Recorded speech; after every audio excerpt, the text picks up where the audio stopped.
Hey everybody, welcome back to Banterweight. With me as always is Brandon Holden. We're just going to do another little quick episode today with no real topic. Just going to kind of go over a couple fights that are coming up, a couple different events that are also coming up. So first off, we'll just start off real quick with the card that actually just happened. The Santos versus Walker. In that, a couple decent fights. We saw Alex Hernandez looking pretty good with the KO over Mike Breeden. Jotko beating Serkinov, Nico Price beating Oliveira. And then the co-main event, we saw Kevin Holland versus Kyle Dawkis, which ended in an interesting fashion, to say the least. Just getting your guys' opinions on that. Do you guys agree with the ruling of the no contest due to the accidental clash of heads? Do you think it should have kept going? Do you think the ref kind of messed up during that at all? What are your thoughts? Yeah, I think the ref messed it up. Dan Mergliotta, I'm pretty sure the statement he said after was that he saw the headbutt and he knew it was a foul, but he didn't stop because Kevin Holland started fighting back. That doesn't make a lot of sense because that's what fighters are trained to do. If they can fight back, they're gonna fight back, but that doesn't change the fact that it was a foul. Yeah. I think the no contest was the right way to go because you watching the replays, Kevin Holland was knocked out. Like he got dropped pretty heavily. Obviously hit the ground, comes back to life kind of thing. And it resulted in Dawkis getting the submission. So whether Mergliotta thought maybe it was just a clash of heads and he wasn't out or whatever, like headbutts happen all the time. Maybe he just didn't see Kevin Holland get knocked out. If he saw Kevin Holland get knocked out, then I would have to agree with Braden. But it was definitely a very clear headbutt. I think it's good that they're running it back. It was the whole fight ending sequence was based on the headbutt. So I think it's good they're running it back. I think it's good it was a no contest. Now, you mentioned they are running it back, which is they're running it back very quickly, actually. I think it's like November 13th or 14th or something like that. Do you think since Holland got KO'd due to the headbutt, do you think November is a little too soon to see him come back, or do you guys think that it's a good enough time away? I think it's a good enough time because, like, Braden and I were kind of just talking about knockdowns and flash knockdowns earlier. Yeah, it was a headbutt, but if he's medically cleared, he's medically cleared. Like if they saw nothing that was concerning to them, and obviously fighters after fights are going to go to the hospital, they're going to get checked out by the doctors that the UFC has. So if the doctors are not seeing anything that's concerning them majorly going towards the next fight, yeah, that's definitely something that they can run back. I think it would be different if like it was a headbutt and Kevin Holland was flat out on the ground, but the fact that he was able to keep fighting kind of shows that it was a high impact moment for sure. But whether it was substantial brain injury, I don't know. Like because we were talking about knockdowns and flash knockdowns, right? The Kevin Holland one, it was obviously pretty bad for a flash knockdown. Like he did go down and it looked like he could have been out for a moment there. But it also wasn't a thing where he like flatlined or something where he fell down and just kind of had to lay on his back and start kind of settling into a defensive position. He did keep fighting after he got knocked down with that headbutt, right? So my problem with it was that I'm not convinced that if Dan Mergliotta didn't step in right away and gave him 5 minutes to recover, that he couldn't have kept fighting. You know what I mean? Yeah. Yeah, that makes sense, I guess. But I don't know. I think reffing's a hard job and stuff happens so fast. And stuff happens so fast.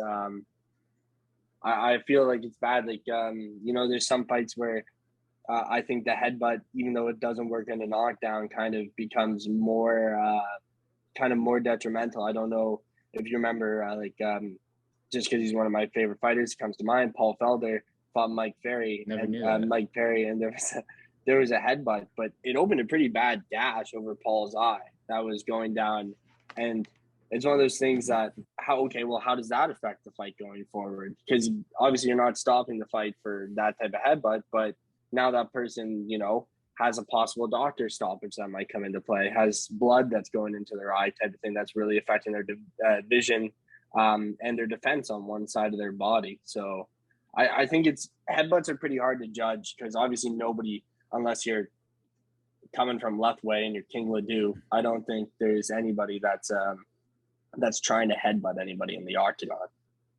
The thing is, Yeah. like, I would 100% agree totally, and I would I understand reffing's a hard job. My problem with it is almost not what Dan Mergliotta did. It's that afterwards he said, "Yeah, I saw the foul. I knew it was a foul, but he kept fighting back, so I let it go." That's what bothers me because I didn't hear that statement.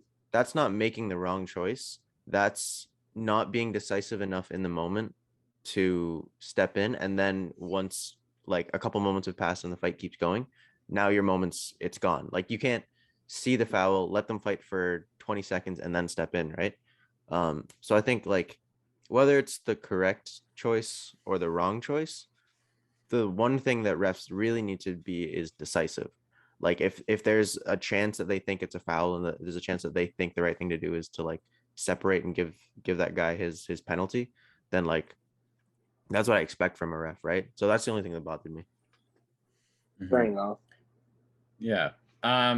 Also on that card, we saw Thiago Santos versus Johnny Walker.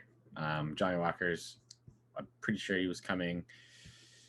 I guess he was coming off a win over Ryan Spann just a year ago, almost to the date.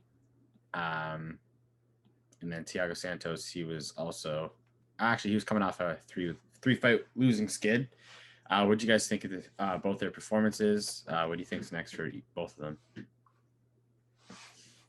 I think Thiago Santos definitely. I wouldn't say a top 5 guy. I'd say probably another guy below him in the top 10. I think that's kind of he has 3 losses. His last win was against the champ, like the current champ, Jan. So that could be big for him. But I thought he fought a decent fight against Walker. It wasn't a barn burner or anything like that. I kind of I think we talked about this previously. I kind of predicted that it was going to go to the decision. Kind of sometimes when you get 2 people that are so heavy and so powerful in the octagon, sometimes it ends up being a bit slower. They kind of measuring themselves out, and it definitely wasn't like a Derek Lewis, Francis Ngannou boring fight. I thought it was a pretty well measured fight. I thought it was smart from Santos, and Walker. Like I think Walker said it right. He said it was good to get the experience from one of the elite guys in the sport, and he needs to just come back. I think that's up to him whether he wants to come back and test himself with somebody above him again, or whether he wants to kind of get a smaller win. But I don't think either of those guys are in the title picture for some time. Yeah, I think that's a fair evaluation. I didn't predict that it was going to be a decision. I kind of thought that Santos would kind of lay back and kind of work the counter game a little bit and not push the pressure like he has in other fights, just because I think Walker is so sometimes wild enough to maybe walk into shots, and that was the game plan going in. So I think it was the fact that Walker was a little bit more reserved and composed, and he picked his moments a lot more, which kind of slowed down the entire pace. But I mean, it was smart on his part, because I thought that if he were to like charge in and walk in and not be a little bit too wild, he was going to get caught coming in the same way that Santos kind of clipped Jan when Jan was forced to kind of move forward.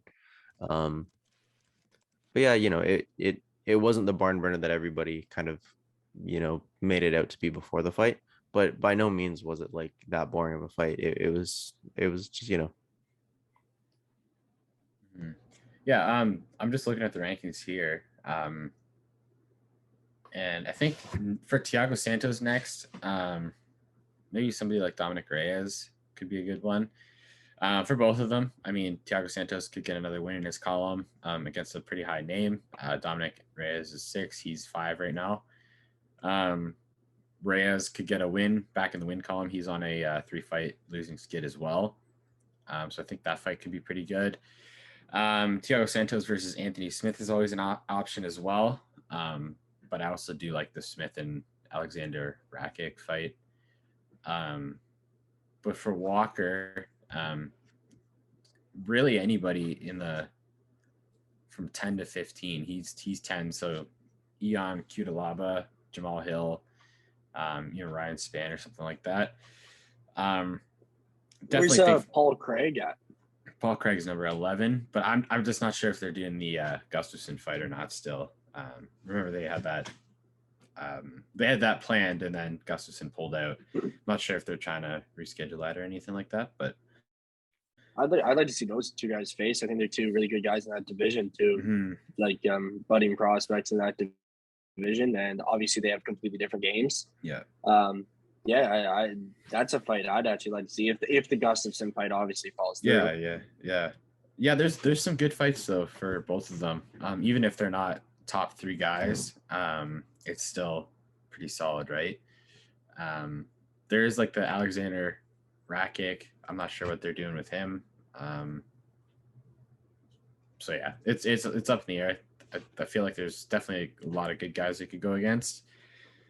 So we'll move on from that card. Those two fights were kind of the main ones I wanted to touch on, just because Kevin Holland's fight kind of ended weird, and then Santos Walker obviously was the main event. But the card after that one, or sorry, the next card that we're going to see, I think is this weekend. Honestly, it's not the best card name wise. I'm sure there's going to be some fights that are on there that are pretty good, but it's going to be the Mackenzie Dern versus Rodriguez. Who do you guys think's winning that one? Where do you think they're going from there? I got Mackenzie Dern in that fight. Obviously, you guys know how much I love Muay Thai, and I think Marina Rodriguez is an incredible striker.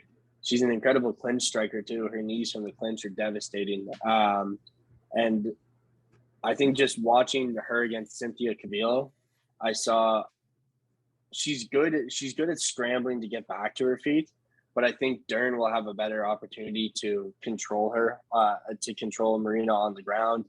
I really do think Dern is an incredible prospect in that division. She kind of came in with her grappling, and now she's actually starting to fall in love with her striking. Her striking's getting pretty good too. Not that I would say I would never suggest her to strike against Marina, but I think it's something that might honestly kind of catch Marina a bit by surprise, and then just use MMA striking to set up a really good takedown. I would actually favor Marina in the clinch just because her clinch striking is so freaking good. So I think it's a good fight. I think it's a close fight, but I really think Dern is the future of that division. Yeah, I'm with you on that. I think it's very clear that in a general sense, it is a striker versus grappler kind of match. It's obviously MMA, so they can do everything, but there's obviously a very strong grappler and a very, very strong striker in this matchup. I think the difference is that Dern's striking, though, there's still an element of danger, whereas Rodriguez on the ground, she has kind of a defensive grappling style. So her best success when she's on her back is probably going to be able to minimize damage and kind of tie up Dern maybe in an awkward position at points. But then the worst thing that's going to happen for Dern is that she's just going to have to recapture position, and she takes one step back and then has to work her way back to 2 steps forward, right? On the feet, Dern always has a chance to crack, right? Her best weapon is that overhand, right? I think she has to be very, very careful not to get too overzealous, because Rodriguez 100% could knock her out. That's a possibility for sure. Dern has to be careful standing, and she has to pick her moments to probably gain some respect. She's not going to be able to out volume her or even probably match her volume, but if she can land one good shot and just make Rodriguez think about it and be a little bit more hesitant, that's going to help lead to the takedowns, and then that's where Dern's going to find her most success, obviously. Yeah, I definitely think she needs to get the respect on the feet first. Because Marina's going to expect her to go in there and just start shooting for takedowns and get her out of her element. So I definitely think there needs to be an element starting that fight to either drain Marina or to, get some respect on the feet, start making Marina think about the, like you said, those attacking options on the feet, which will open up those takedown opportunities, right? Oh, obviously, the most dangerous striking game for grapplers like Dern are going to be that style that's very like uppercut and knee heavy, and like those kind of close, sharp weapons that Rodriguez has, right? Her knees from the clinch are deadly, right? Yeah. And that's very, very dangerous if you're running into them trying to look for a takedown. Which means that like you said, the most important thing is to make her respect that power so that now she's actually reacting to feints up high and like actually worrying about that overhand right rather than just trying to like wait and like time that moment to land that near that uppercut and like time Mackenzie's entry, right? Yeah. Yeah. Thoughts? I have everything was said. That's but I mean, there's not honestly looking at that card, there's nothing really, no other huge fights. But we did just get the news in like not even like a couple hours ago that I guess last night, Holm versus Dumont is no longer happening. That's going to be the event that's going to take place on the 16th of this month, so October. And as we know, for the last card, Aspen Ladd was supposed to fight, but then she missed weight and was unable to compete. So they've just got her going back up, or they're going up to 145 to kind of fill in for Holm against Dumont. Do you guys have any thoughts of that? I'm not sure if you guys are familiar with either that much, but I think just I can just give you for reference. Dupont's 6-1, her last win, 2 wins in a row. She has a win over Felicia Spencer and then Ashley Evans Smith. And then Aspen Ladd is 9-1. Her last fight's Yana Kuniskaya, which she won by finish. And then she lost to Jermaine Durandame and everything like that as well. I think Aspen's been struggling with her weight for a bit, hasn't she? Mm-hmm. So I think fights. I think that's a good division for her, but like that's not really a division. Like featherweight's not really a division. There's not really much going on there, and I feel like it feels bad saying it, but there's Nunes at the top. There's not even official rankings on the UFC website, is there? Like there's no. Like featherweight's not really anything. I unfortunately for Aspen, I think that's a huge step down. I think that was definitely an opportunity missed in her, like that she could have had in her previous fight. It's like you get a win over Yana, that's pretty. You get a win over Yana, that's pretty good. Even like I think she was pregnant at the time, but you get a win in there. Eh? Yeah, well, like I don't know. Like I hate to be rude to the fighters, but weight cutting is like if you're gonna sign with the UFC, you're accepting the weight cutting because obviously there's promotions that don't do weight cutting. You got to be able to manage it well, and like saying Yana was pregnant, it's not like I'm not saying that as like an excuse or anything like that, but like Aspen's been throwing up the excuses for missing the weight and everything like that, and drawing the attention of other fighters even going at her and blah blah blah. I don't know. I think the weight. I think it was a huge opportunity missed. Obviously, support Aspen in this fight. Hope she does well. I don't really know anything about Dupont, whatever. Unfortunately, I don't really know anything about her. And I thought that was kind of more so an easy win for Holm, if I'm being honest. So maybe it can be the same for Aspen. Yeah, I just find it. I'm just reading up now, and then I've done like a little bit of looking around previously. But for Aspen Ladd, it's definitely not her first time that she's missed weight.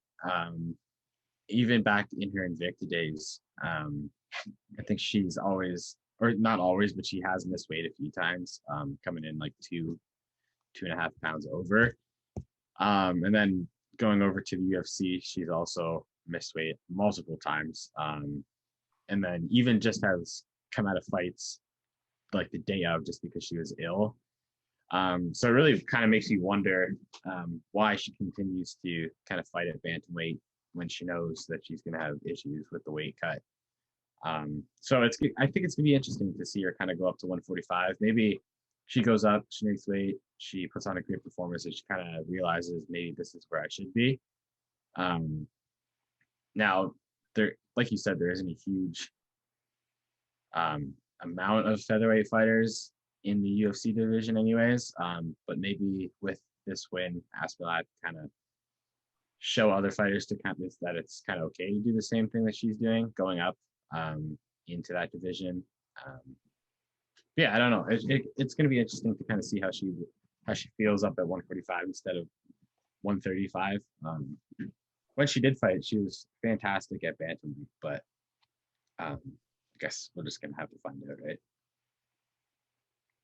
Yeah, not like nothing bad against her skill. She's obviously a skilled fighter, one of the top female fighters in the world.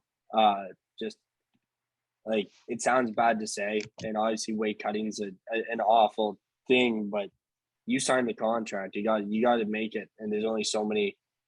I don't know. She's been given a lot of opportunities, definitely a lot of opportunities. So I hope this works out for her. But if this doesn't work out for her, there's not really many places she can go with this in the UFC. So just quickly, so I guess right now we're just going over all the fight nights leading up until the big UFC 267 card. We'll do a separate video on that one because I know you guys want to kind of break down the fights a little more in depth, and we only have a short episode today. But the one right before the UFC 267, which is for those who don't know, it's going to be Blhovich versus Tashera. The 23rd of October is going to be Costa versus Vettori, which I think is going to be an incredible fight. Not only just to watch, but it's just going to be a really good fight for the middleweight division. Both guys just coming off of championship title fights. How do you think that it's going to end? How do you think the middleweight division goes on after that? I think that's a great fight. It's 5 rounds, right? Main event? Yes. I think 5 rounds probably favors Vettori, but I think for the most part, I think Costa's better. Maybe not necessarily everywhere. I don't think he's necessarily as good a wrestler as Vettori, but he is a black belt in jiu-jitsu, and I think, he's strong, he's powerful. They're obviously both very good strikers, but I think Paulo Costa has a little bit more diversity in his skill set, and I think he's a little bit more technical. And I think he carries a little bit more power. Vettori might be a little bit more tenacious, and I think that's going to take him to a little bit more success in the 4th and 5th rounds, because I think Costa is usually a whirlwind for about the first 3 that we've seen. But yeah, I think I'm leaning slightly towards Costa. What do you think, Holden? I think I don't know. I think that's actually a pretty close fight. I think Brayden, like Brandon said, that they kind of counter each other very well. Costa comes out, he's very explosive. I think Vettori can pace himself a bit better. Vettori wrestles him. Costa has a good jiu-jitsu background, but I don't know. Playing in a situation, and I favor Vettori in that fight. And why I favor Vettori is in a situation where I think Vettori can get him to the ground. I think Costa is the better striker, but I think Vettori can get Costa to the ground. And Costa's explosive. He's big, but in a 5-round fight, that drains you, especially carrying all that muscle. That drains you. And, playing jiu-jitsu against a wrestler, and Costa's a guy that's never like in the UFC we haven't seen him on the ground. Yeah, he's a Brazilian jiu-jitsu black belt, but in the UFC we haven't seen him on the ground. He's been striking, swinging for the fences, and he's a great striker. He's been in some great fights, but we haven't really seen him attempt to play jiu-jitsu in any situation that he's been in. So it'll be interesting. I think Vettori's wrestling kind of overwhelms him, drains him early. I think it's going to be a late finish for Vettori. Interesting. I definitely don't think it's going to go the whole 5 rounds. But then again, I also said that against Thiago Santos and Walker. So who knows? I'm probably going to be wrong. But if I did have to pick one, I think I'm going to lean more towards Braden's side with Paulo Costa.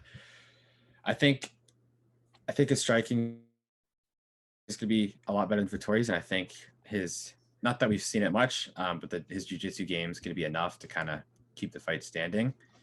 But yeah, I think I'm going to lean Costa for that one. Definitely via finish, most likely. The thing is, like, we haven't seen Costa's jiu-jitsu, but we did see him scramble on the Yoel Romero fight at points, right? Yeah. Mm-hmm. So, you know, he's so fast and But explosive. we also saw the third round against Romero, right? Like, he had no energy left in that round. True, but how many fights have we seen at that pace? Yeah, right? that's true. Like Yeah, between Costa and Romero. The thing is, like, I think you're right if you were to, like, because you're picking Vettori by late stoppage. Yeah.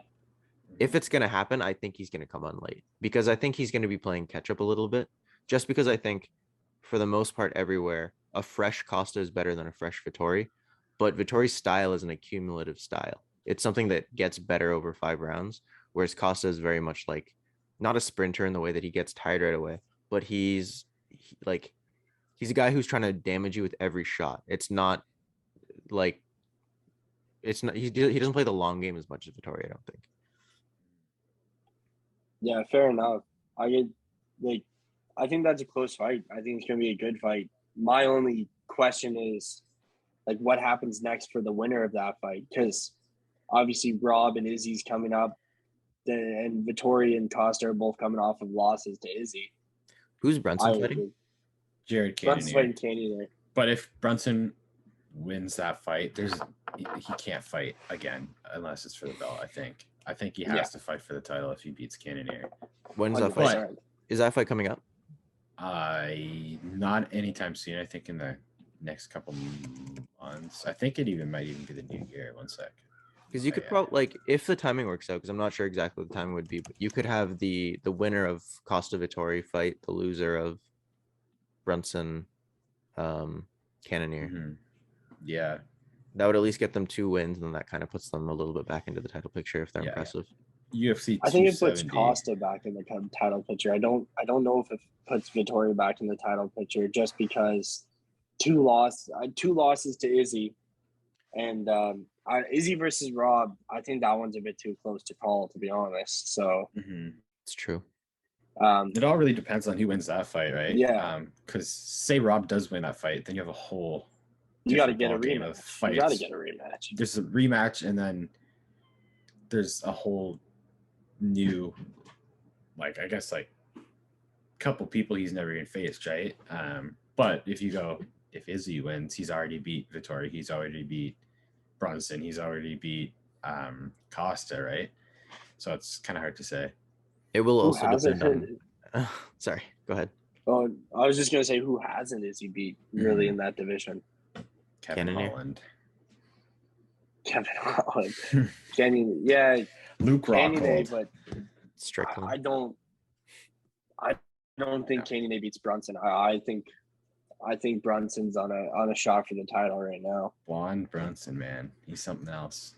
It'll also depend on how the winner of Costa and Vettori kind of get their wins. You know what I mean? Because, like, you could very much make an argument for both of them that they're on a rocky road, seeing how they fought Izzy, right?